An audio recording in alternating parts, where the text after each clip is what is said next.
귀한 찬양 감사합니다. 하나님의 크신 은혜가 오늘 예배 자리에 나온 여러분들 모두와 여러분들 가정에 충만함으로 함께 하시기를 축원합니다. 선택에 관한 말씀을 드리려고 합니다. 최선이라고 여긴 최악의 선택이라는 제목으로 말씀을 이제 함께 나눌 터인데요. 인생은 선택하며 살게 되어 있습니다. 인생은 그런 이야기 있죠. B와 D 사이의 C다. 한번 좀 들어보셨을 겁니다. B, birth, 태어남. D, death, 죽음. 그 사이의 C, choice. B와 D 사이의 C가 인생이다. 그럴듯한 이야기입니다. 순간순간 여러분들은 선택하며 사는데 오늘 이 시간 예배를 선택하고 예배의 자리에 나온 여러분들의 그 선택은 귀한 선택인 줄로 믿습니다. 여러분, 잘못된 선택을 하여서 인생을 망치고 사는 사람들이 얼마나 많은지 알 수 없습니다. 매 순간순간 성령께서 인도하시는 대로, 주님께서 허락하여 주시는 대로 선한 귀한 그러한 선택을 하며 사시기를 바랍니다. 여러 가지 선택들을 우리가 하는데 정말 인생에 있어서 중요한 선택, 예수 그리스도입니다. 우리 인생 최고의 선택, 생명이신 예수 그리스도를 택한 것입니다. 그런데 오늘 예레미야서 2장 4절로부터 13절 말씀을 우리가 살펴보았는데, 예레미야를 통하여서 하나님께서 이스라엘 백성들에게 하신 말씀은 너희는 나를 버렸다. 이스라엘 백성들이 하나님을 버렸다고 이야기합니다. 사실 우리가 하나님을 어떻게 버립니까? 지금 버렸다고 표현되었지만 이것은 하나님을 떠났다라고 그렇게 이해하시면 될 겁니다. 예레미야, 요시야 왕부터 시드기야 왕 40여 년을 눈물로 하나님의 말씀을 대언하였던 눈물의 선지자, 그가 선포한 것은 이스라엘의 회개의 촉구와 또 이스라엘의 멸망이었습니다. 여러분, 오늘 제가 여러분들에게 누군가를 불러서 뭔가를 요청을 합니다. 기쁜 소식과 슬픈 소식. 그럼 여러분들은 어떤 소식 전하기를 즐겨 하겠습니까? 좋은 소식 전하기를 기뻐하시죠. 슬픈 소식, 악한 소식, 징계의 소식, 멸망의 소식, 그런 거 전하기를 좋아하는 사람은 아무도 없습니다. 그런데 하나님께서는 예레미야서 1장을 살펴보면 예레미야를 불러서 너 내가 전하는 말을 그대로 가서 이스라엘 백성에게 전하라, 그렇게 말씀하십니다. 그런데 그 전하라고 하는 말씀이 멸망에 관한 말씀입니다. 징계에 관한 말씀입니다. 내가 북방 민족을 들어서 이스라엘 민족 너희를 멸하리라, 그런 심판과 징계의 말씀을 전하라고 합니다. 예레미야가 뭐라고 대답합니까? 슬픕니다. 저는 어린아이라 말 잘하지 못합니다. 또 그런 이야기 했을 때 저 백성들이 나를 가만히 두겠습니까? 주님께서 걱정하지 말아라, 염려하지 말아라, 내가 너와 함께 하겠다. 내가 너를 쇠기둥이 되게 하겠고 내가 너를 놋성벽으로 만들어서 너를 단단히 지켜줄 것이다. 그리고 내가 그런 말을 선포하였을 때에, 말씀대로 행하였을 때에 그들이 너를 대적하겠지만 너를 이기지 못하리라. 내가 오히려 그들로 하여금 너를 두려워하게 만들어주겠다. 그렇게 말씀하시고 계십니다. 여러분, 신앙생활하는 것이 쉽고 편안하고 장미꽃을 뿌려놓은 그러한 길을 가는 것이라고 생각하십니까? 아니요. 십자가를 지고 자기 멍에를 지고 주님을 따르는 길임을 잊지 마시기 바랍니다. 그런데 반전이 있어요. 아무든지 나를 따라오려거든 각자 자기 십자가를 지고 나를 쫓으라고 주님 말씀하셨는데 이 십자가가 힘들어요. 이 십자가를 지고 가면 사람들이 나를 조롱하고 멸시하고 나를 업수히 여기고 그래서 십자가를 팽개치고 싶고 그런 것이 인지상정입니다.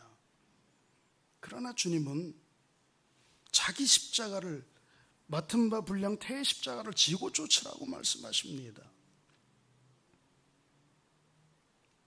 그때 주님께서 주신 반전이 뭡니까?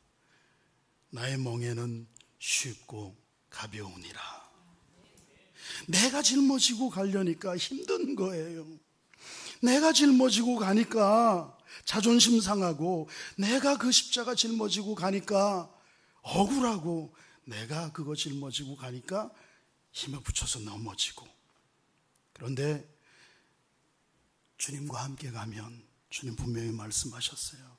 나를 따라오는 길이 십자가 없는 그런 편안한 길이 아니다.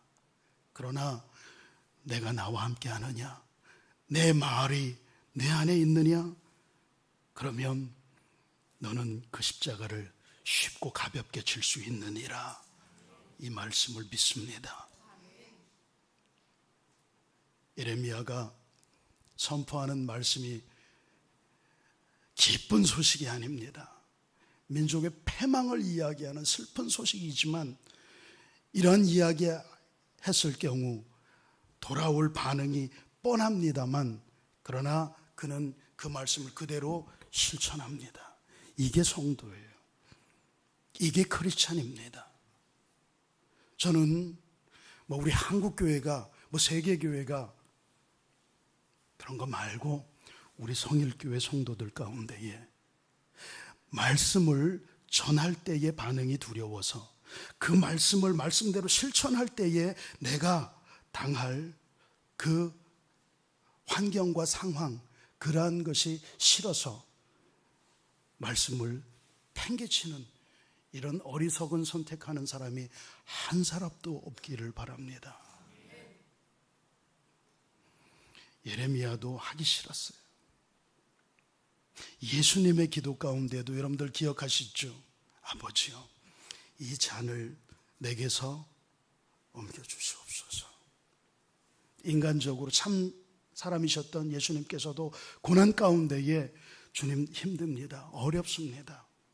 이 십자가를 내게서 옮겨주시옵소서. 그런 마음 들었어요. 그러나 실제로 행하신 것은 어떻게 하셨습니까? 내 뜻대로 마옵시고 아버지 뜻대로 하옵소서. 여러분, 우리가 말씀을 아는 대로 그 말씀을 들은 대로 그대로 내가 행하려고 하니 자존심 상하기도 하고 그 말씀을 그대로 행하려고 하다 보니 저 사람이 나를 우습게 여길 것도 같고 오히려 잘못은 저 사람이 했는데 내가 이 말씀대로 사랑하고 이해하고 용납하고 행하려니 저 사람이 나를 이긴 것처럼 굴고 나는 진 것처럼 보이고 그래서 기분 나쁘고 필요 없습니다. 그런 거 다 필요 없습니다. 그냥 말씀대로 행하면 됩니다. 여러분, 도저 목사님의 책을 요즘 제가 다시 꺼내보면서 참 많은 은혜를 받아요. A.W. 토저라는 그런 목사님이 계시는데요.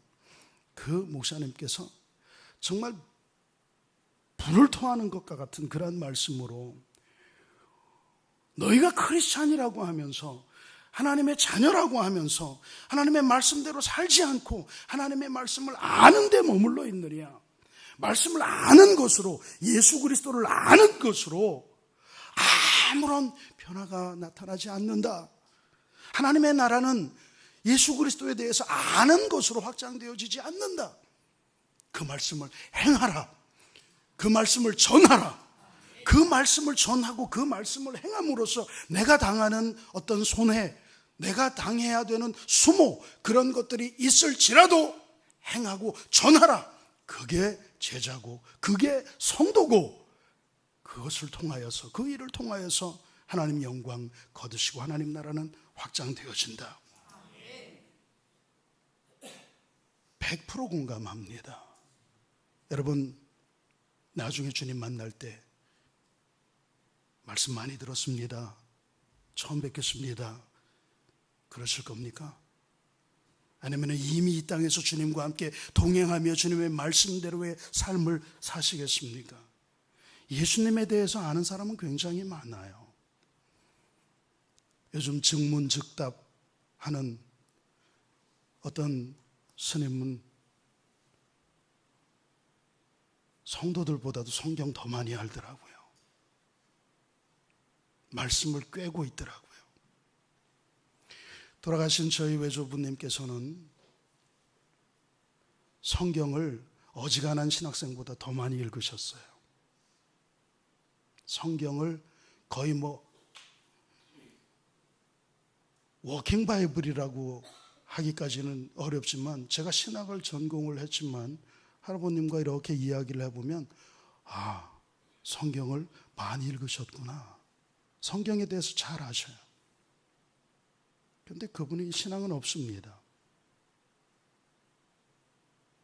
여러분들이 말씀을 아는데 머무르지 않기를 바랍니다. 말씀을 그냥 머리로 아는 것이 아니라 그 말씀을 행하고 말씀대로 사는, 말씀이 여러분들을 이끌어가는 그런 삶이 되어야 합니다. 오늘 그래서 예레미야가 눈물을 흘리면서 눈물로 그 말씀에 순종합니다. 여러분, 사도 바울이 갈라디아 교인들에게 뭐라고 그랬습니까? 갈라디아서 5장 25절에 보면, 너희가 성령으로 살면 성령으로 행할지니 그랬어요. 성령의 내주하심이 우리 가운데 있습니까? 그렇다면 우리는 성령으로 살아야 합니다. 성령은 상황과 환경과 그런 것들을 고려하여서 주저하고 그러지 않습니다. 세상이 어찌하든지, 세상 풍조가 어떻게 변하든지 말씀은 말씀으로 선포되어져야, 캐리그마로 선포되어져야 되는 것이고, 말씀은 말씀대로 살아져야 그것이 말씀의 능력이 되어서 우리의 삶을 변화시키는 줄 믿습니다. 말씀이 우리의 머릿속에 머물러 있지 않고, 우리의 가슴 속에 머물러 있지 않고, 우리의 손과 발과 삶으로 영향력 있게 선포되어져 나가기를 주님의 이름으로 축원합니다. 그런데 이스라엘 백성들이 그렇게 하지를 못했어요. 오늘 여기 하나님께서 예레미야를 통해서 주시는 말씀이 참 가슴이 저립니다. 너희 내 말 잘 들어보아라. 내가 뭘 잘못했느냐? 너희들 나한테서 무슨 불의한 것을 찾아볼 수 있느냐? 내가 너희한테 뭘 잘못했다고 너희가 나를 떠나서 우상을 섬기고 헛된 것들을 섬기느냐? 생각해 보아라. 따져 보아라. 너희가 애굽에서 종으로 있을 때에 내가 너희를 끌어내었고, 그 사람이 살 수 없는 그 척박한 그 땅 광야에서도 굶어 죽지 않게, 줄이지 않게, 목마르지 않게, 의복도 상하지 아니하게 40년을 지키고 인도하여서 이 젖과 꿀이 흐르는 풍요로운 땅, 이 가나안으로 옮겨 심었거늘 너희들은 나를 버렸다. 이게 말이 되느냐? 나에게서 무슨 불의한 것이 발견되거든 이야기해 보아라. 내가 무슨 잘못을 하였다고 너희가 나를 버리고 이방신들을 섬기게 되었느냐? 내가 너희를 이 아름다운 땅에서 아름다운 것을 먹게 하고 배불리게 하고 등 따뜻하게 해주었는데, 너희는 내 기업의 경내에 들어와서 나를 버리고 더럽고 추한 것으로 채워서 역겨운 그러한 백성들이 되었도다. 제사장들, 너희 뭐하는 놈들이냐? 왜 여호와의 말씀을 온전히 선포하지 아니하느냐? 율법을 다룬다고 하는 율법사들, 너희들이 나에 대해서 제대로 알기는 아느냐? 너는 율법대로 행하며 사느냐? 관리들도 교회의 임원이라고 하는 사람들도 말씀대로 행하지 않고 자기 욕심을 챙기기에 급급하고 자기 체면 차리기에 급급하고, 선지자라고 하는 것들도 바알의 이름으로 예언하고, 내가 언제 그런 말을 했더냐, 너희들 필요에 따라서 말씀이라고 엉터리로 선포하고 가르치는 자들에게 대해서, 관리하는 자들에게 대해서, 제사장들, 율법사들, 그리고 관리들, 선지자들 몽땅 큰 호된 꼬시람을 하고 있습니다. 그러면서 두려운 말씀을 주셔요. 내가 너희와 싸우겠다. 그리고 너희 자손들과 싸우겠다. 여러분, 교회 안에서 누구와 다투어서 사이가 안 좋으면 얼마나 불편합니까? 막 기분 좋게 교회 오다가도 그이가 있으면 괜히 주춤하고 조금 골목에 쉬었다가 오기도 하고, 안 그래요? 밥을 받아가지고 식사하러 가려고 그러다가 빈자리가 고기 한 군데밖에 없어. 근데 그 앞에 사람이 나하고 별로 사이가 안 좋아. 그러면은 오늘 밥 입맛이 괜히 없네. 안 그래요? 여러분, 사람하고 다투고 불편해도 얼마나 이게 살기가 참 거시기한데, 하나님과 불편하면 우리 어떻게 살까요? 불편한 정도가 아니라 하나님 뭐라고 말씀하십니까? 내가 너희와 싸우겠다. 한번 해보자. 그래, 내가 너희한테 뭘 잘못했다고, 너희를 인도하여서 광야에서 보호하고 불기둥과 구름기둥으로 인도하여 이 아름다운 풍요로운 젖과 꿀이 흐르는 땅으로 이곳에 내가 인도하여 드렸는데, 너희를 이곳으로 인도하여 드린 그것이 나에게 불의함이 되었더냐, 나에게 잘못이 되었더냐, 너희는 왜 나를 떠났느냐? 선지자라고 하는 것들도, 율법사라고 하는 것들도, 제사장이라고 하는 것들도 싹 다 말씀을 떠나고, 말씀을 알기는 알지만 말씀대로 행하지 아니하고 다 자기 소견에 오른 대로 행하던 사사시대의 사람들처럼 그렇게 행하니 너희는 역겨운 존재가 되었다. 너희가 그러고도 나의 백성이라고 할 수 있느냐? 내가 너희와 싸우고 너희 자손들과 싸우리라. 이거 끔찍한, 이건 정말 끔찍한 말씀입니다. 하나님이 우리와 싸우시다니요. 하나님은 분을 사귀지 못하십니다. 너희 키프로스 기띔 섬에 건너가 보아라. 아랍의 게달에도 가봐라. 사람들을 보내서 한번 물어봐라. 이방 사람들한테도 가서 물어봐라. 세상에 이방인들도 자기네들이 조상 대대로 섬겨오던 신을 바꾼 적이 있는가? 세상에 어떤 나라가 이방인들도 자기네 조상 대대로 섬겨오던 신을 바꾸는 그러한 일이 없는데, 내 백성은 나의 영광을 무익한 것들과 바꾸었다. 참, 하나님이 왜 이스라엘 백성을 구원하여 주셨는데요? 하나님이 왜 사람을 지으셨는데요? 이는 내가 이 백성을 지은 목적은 저들로 하여금 나에게 영광 돌리게 하기 위함이라고 그랬어요.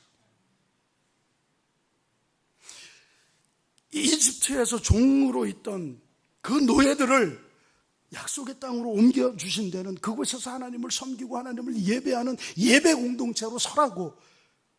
그런데 하나님을 버렸어요. 생명의 근원이 되는, 생수의 근원이 되는 하나님을 버렸습니다. 저들이 지금 살아 호흡하고 먹고 마시고 그 아름다운 땅에서 살 수 있는 그게 하나님의 은혜인데, 은혜를 헌신짝처럼 버렸습니다.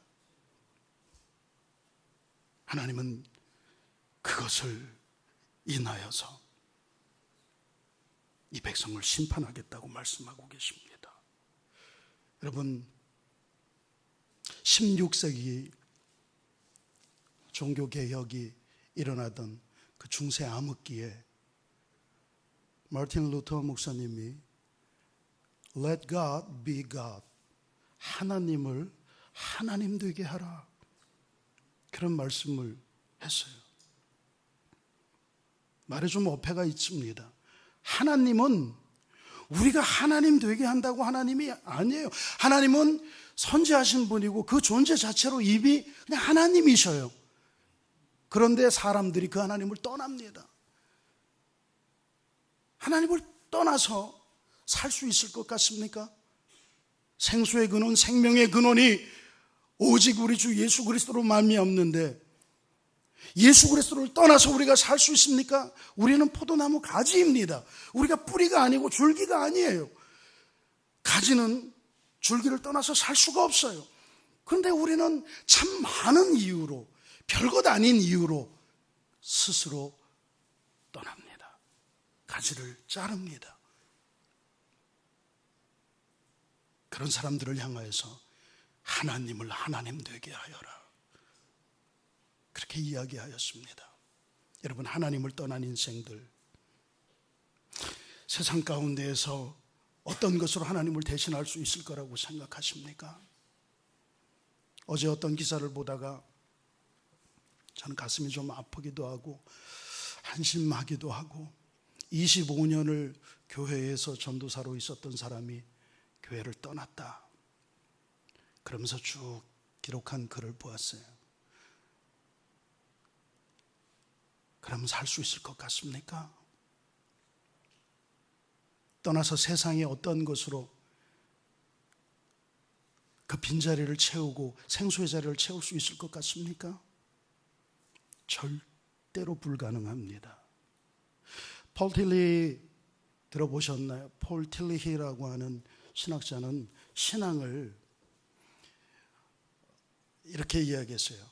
Ultimate concern, 궁극적인 관심, 궁극적인 목적.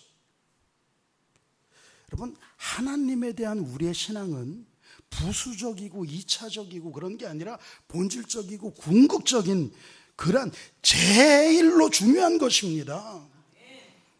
그런데 그 하나님을 떠나서 할 수 있는 것이 있으리라고 생각하는 그 자체가 잘못된 거예요. 영이 죽은 것입니다. 이스라엘 백성이 하나님을 떠났어요.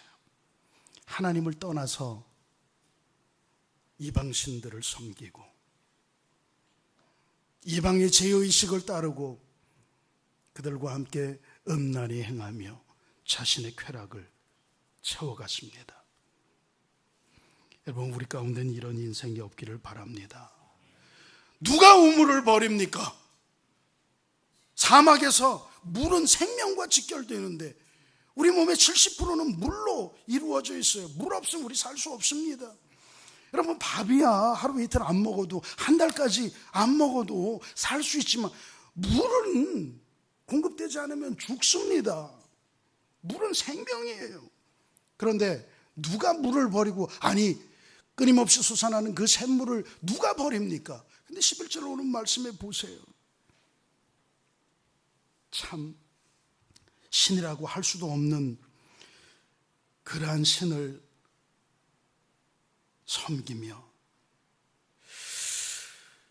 신들을 신 아닌 것과 바꾸는 이런 어리석은 일, 아마 우물은 버리지 않을 터인데, 여러분, 하나님을 하나님 되게 하십시오. 하나님을 떠나서 우리가 할 수 있는 일은 아무것도 없습니다. 여러분들의 신앙이, 여러분들의 삶이 생명의 생수의 근원 되시는 예수 그리스도에게로 가 닿기를 축원합니다. 주님과 함께하는 삶을 사셔야 돼요. 근데 많은 사람들이 주님을 떠나서 다른 웅덩이를, 아니 폰에도 마르지 아니하는 생수의 근원이 우리 주님께 있는데 그 주님을 떠나서 무슨 웅덩이를 판단 말입니까? 거기에 물을 아무리 가두고 저장해 두어도 그 웅덩이는 터진 웅덩이에요. 웅덩이를 파고 거기에 물을 저장하여서 나는 예수 그리스도에게로부터 오는 생명의 생수 없이 나는 이 샘에서 물을 마시겠다. 그렇지만 그것은 터진 웅덩이라 그 밑으로 다 세워져 버리고 이리저리 다 빠져버리고 말라버리고 증발되어져 버리고 곧 목마르게 될 겁니다. 수가성에서 사마리아 여인과 말씀을 나눴던 예수님의 그 대화를 여러분들 기억하시죠? 내가 주는 물을 먹는 자는 영원히 목마르지 아니하리라 주님 말씀하신 이 여인이 그 물을 제게 주십시오 라고 이야기합니다. 그때 주님께서 물을 주는 게 아니라 내 남편 데리고 오너라, 엉뚱한 이야기를 해요. 또 이 여인이 남편 없는데요. 요한복음 4장 18절에 주님 뭐라고 말씀하십니까? 내가 전에는 남편이 5이 있었지만 지금 있는 남편도 네 남편이 아니다. 깜짝 놀랍니다. 그래서 그분을 하나님의 사람으로, 예언자로 인정하면서 무릎을 꿇지요. 그 사건에서 주님이 이야기하시려고 하는 말씀이 뭡니까? 이 여인이 남편을 5을 바꿔가면서 인생의 목적을, 인생의 어떤 만족을 찾아보려고 했습니다. 그럼 남편이 구원의 물이 아니에요. 생명의 샘수가 아니에요. 그러니 거기서 만족을 찾을 수가 없는 겁니다. 5을 갈아치우고 지금 6번째 남편하고 살고 있어도 아니요, 60번, 600번, 700번을 바꿀 수 있어서 바꾼다 그래도 절대로 거기에서 만족을 얻을 수가 없습니다. 참된 생수, 생명의 근원은 우리 주 예수 그리스도, 말씀이 육신되어 이 땅에 오신 그 주님께만 있다고 하는 사실을 우리는 기억해야 됩니다. 근데 이스라엘 백성은 그거를 잊어버리고 하나님을 버렸고, 2번째로 잘못한 것이 뭡니까? 터진 웅덩이를 판 것이다. 다른 곳에서 만족을 얻어보겠다고 하나님을 떠난 것. 여러분, 말씀을 정리하고 마치겠습니다. 하고 싶은 이야기, 할 말은 많지만 시간의 제약이 있어서 말씀을 정리하는데요.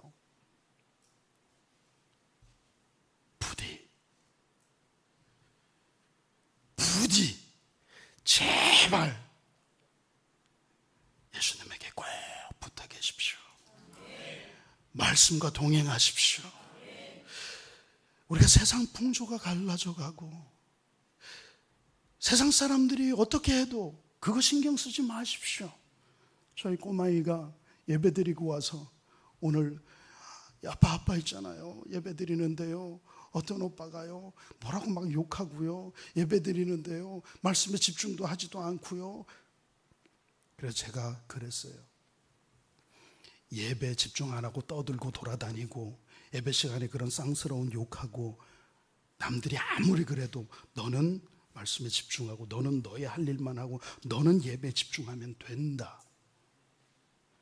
여러분, 세상 사람들이 다 요즘 주일 성수가 뭐냐, 요즘 누가 새벽 기도하냐, 금요일 날은 즐겨야지, 심야 기도회 같은 소리 하고 있네 라고 해도 여러분들 믿음 지키시고 예수 그리스도에게 붙어있고 예배의 자리에 아주 여러분들의 그 뭐라고 이야기할까, 뿌리를 내리십시오.